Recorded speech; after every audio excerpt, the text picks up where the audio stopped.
You ask Tiger to calculate. This deals with linear inequalities with one unknown. The final result is x greater than 15. Let's solve it step by step.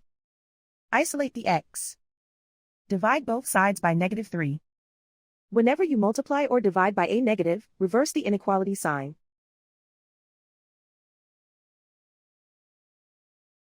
Cancel out the negatives.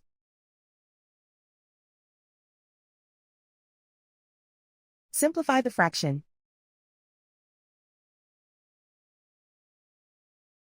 Cancel out the negatives.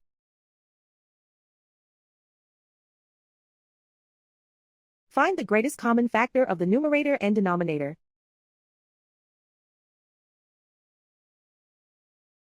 Factor out and cancel the greatest common factor.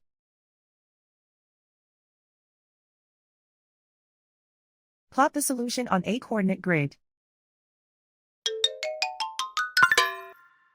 And so the final result is x greater than 15.